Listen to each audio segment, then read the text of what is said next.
Hello Kitchenatex! Welcome to my channel. Tayo naman ngayon ay gagawa ulit ng panibagong recipe. Ipapakita ko sa inyo kung paano gawin yung may natutunan tayong bago. Yung spring roll using ng rice paper. So, yan. Kasi maraming hindi nila alam kung paano yung tamang paggamit ng ganito. Kasi pagka pinarito mo, parang nagdidikit-dikit siya, malambot. So, ipapakita ko sa inyo kung paano ang aking natutunan lang din. So, at napakasarap po nito using rice paper. Siyempre, bago naman natin gamitin yung ating rice paper, ay ganito naman akong gumawa ng aking spring roll. Pag gumagawa ko ng spring roll, ay merong hipon. Mas maraming hipon, mas masarap. Tapos, itong pork yung gamit ko. 20% lang yung fat niya. Ito naman po ay version ko lang. So, kung gusto niyo na pork lang o chicken lang, pwede naman. Walang hipon. Kahit ano, basta yung spring roll na gusto ninyo. Pero ganito po akong gumawa. Kaya ipapakita ko na rin sa inyo kung paano ko gawin. At gumagamit din ako ng carrots, ng egg, at saka ng spring onion. Kasama na yung onion niya. Kasi nakabila ako ng spring onion, kasama yung onion. So, gamitin ko na rin yung onion. Tapos, ito yung gamit kong yung rice paper. Makikita nyo, prito siya. Kaysa dun sa isa na steam. Dalawang klase kasi yung ginagamit na spring roll. So, dito tayo sa pang-prito. So, hindi rin mawawala sa ating ingredients. Siyempre, yung salt and pepper. Tapos, yung kaunting oyster sauce. Para pang palinamnam. Kahit hindi ka na maglagay ng bechin, malimnamnam na siya. Ngayon, ay tatadtadin ko na muna yung aking hipon. Yan. Marami pong hipon yung gamit ko. Kasi gusto ko masarap. Nawawala po kasi ang lansa pagka marami kang hipon na inilagay. Pwede rin nga rin po na hipon lang. Mas lalong masarap. Eh, syempre, mas mahal ang hipon. Kaya, may sama siyang pork. May water pang konti. Kaya, i-dry ko pa ng konti para hindi siya masabaw. Kasi pag pinrito natin, medyo may tubig-tubig. Hindi maganda. So, gagawin ko lang, anuhin ko lang, gaganyanin lang natin siya, yung hipon. Pwede rin naman na hiwa-hiwang maliliit para meron kayong nakakagat-kagat na konting hipon. Yan. Pag ganito na dinudurog-durog mo at saka may konting malalaki, pag dinudurog-durog mo kasi, medyo nag-aano rin siya, yun yung magbabind pa rin doon sa ating karne. So, ganyan lang akong gumawa. Tapos, gagadgarin ko lang yung carrots. Hindi ko na hinihiwa yan. Gadgad lang sa akin. Yan. Tapos, yung onion, igigisa ko naman saglit para mas mabango, mas masarap pagka hinalo na natin doon sa ating spring roll. So, hiwain na rin natin yung ating spring roll. Spring onion. Mas feeling ko mas masarap talaga may kaya naalis yung lansa ng karne. Kasi meron akong panglasang hindi maganda. Kaya pagka para sa baboy. Sa manok naman okay lang ako, pero sa baboy kailangan kong gawa ng paraan para hindi ko malasahan yung parang lansa. So ganito yung mga ginagawa ko. Nilalagyan, kung mayroon pang kinchay o yung celery, yan, nilalagyan ko. Wala akong celery ngayon. So, ilalagay ko na dito sa hipon natin. So, yung karne din natin, ilalagay na natin. Yung ating pork na giniling, ilagay na natin. So, ilagay na rin natin yung ating carrots. Sama-sama na siya.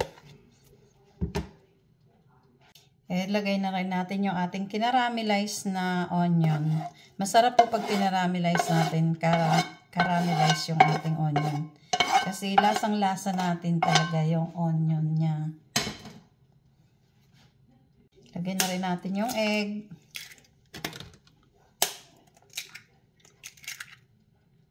Pepper. Masarap maraming pepper. Yung black pepper natin. Ang ating oyster sauce. So, yan. Lagyan natin ng kaunting salt. Timpla lang muna yung sa titikman natin ang ating spring roll kung okay na yung alat bago natin babalutin. So, time na para i-mix natin. Kailangan kamay lang ang ating ipang-mix. Para yung karne kasi, yung pagkakaano niya, nabubuo-buo siya, baka hindi kumapit yung yung lasa. Kailangan kamay ang gamitin natin, hindi tinidor. Ayan, katulad nito, kailangan nating hiwa-hiwalayin.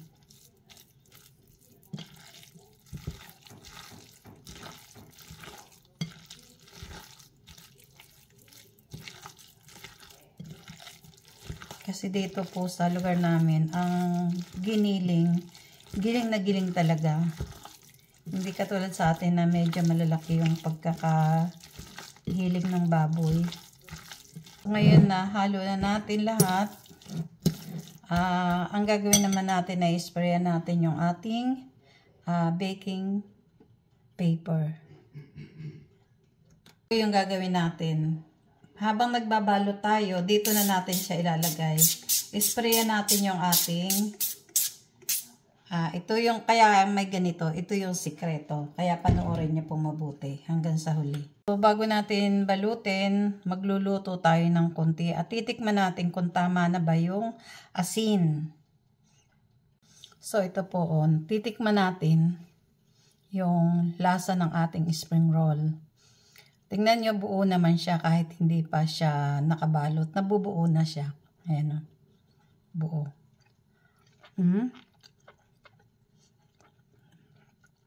Wala talagang kalansa-lansa.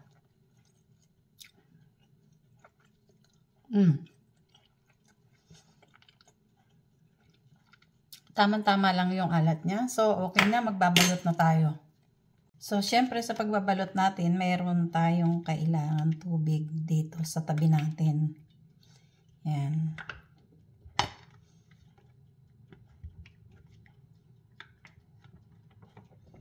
So, yan. Lagay lang muna natin dito. Sa gilid natin. Tapos, maglalagay na tayo ng kunti. Yan.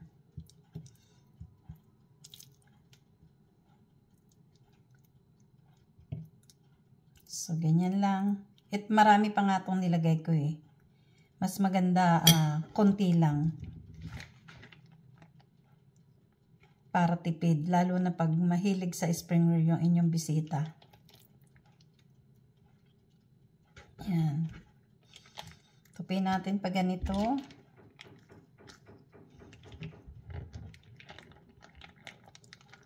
Yan. Pero pwede rin ninyo to na hiwain kung gusto nyo nagtitipid sa wrapper.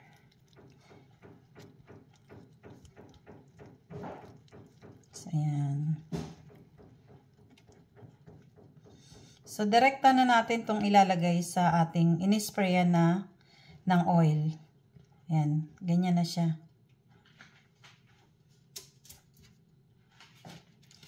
Pag giniwa nyo naman to, kailangan,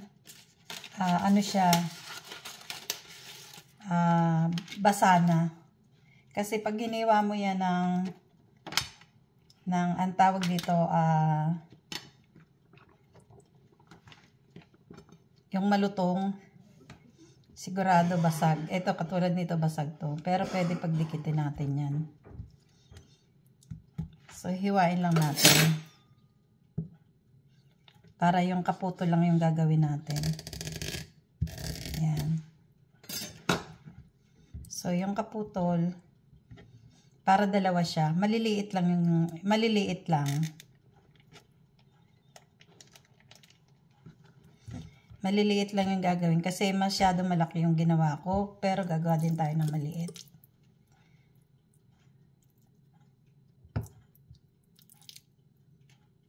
Yan, konti lang. Magastos lang to sa ano, sa rice paper. Basta kung ano yung feeling nyo paano nyo balutin, ganun na lang. Yan. Maliit lang siya. Pero marami na rin siyang laman. So, pagkatapos nating mabalot lahat, ay i-sprayan naman natin ng oil.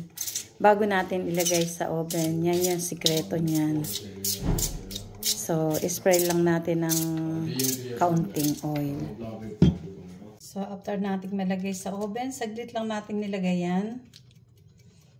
Ang mahalaga ma-dry natin yung ating rice paper. So, after natin malagay sa oven, lalagay naman natin sa box para ilagay muna natin sa freezer. Mga 30 minutes o 1 hour, pwede na nating iprito siya. Kailangan palamigin muna natin bago siya ilagay sa freezer. So, yan.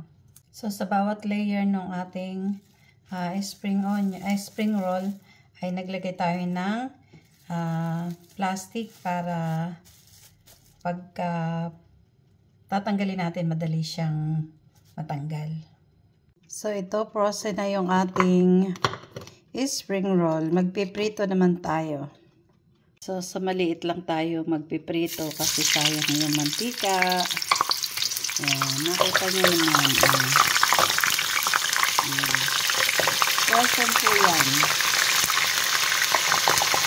Dapat, pag nilagay natin sa oven, madry lang yung balat. Hindi pwedeng mag-overcook kasi maluluto siya, lalabas yung tubig. Hindi maganda yon, mabubutas. Hindi maganda siyang iprito. So, ito yung prito natin na ganun yung ano. Ayan, ang ganda, diba?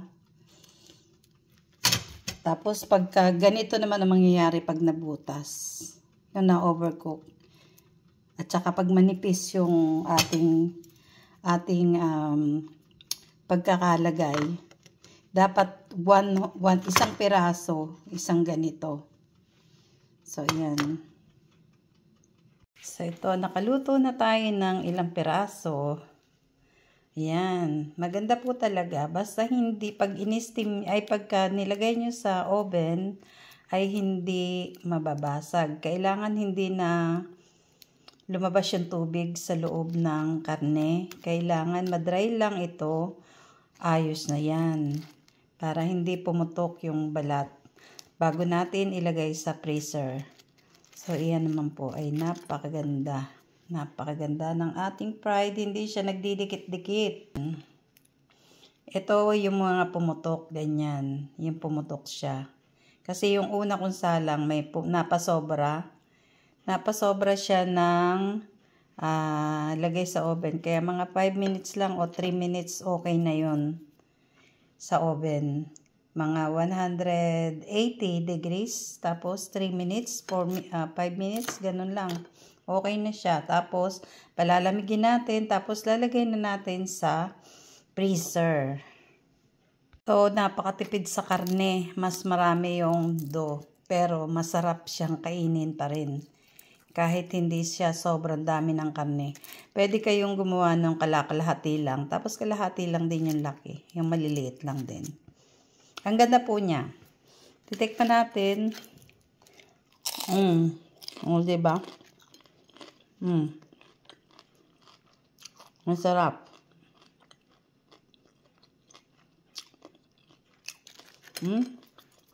Masarap. So, para lagi pong updated sa ating mga recipe, just follow and subscribe. Thank you for watching.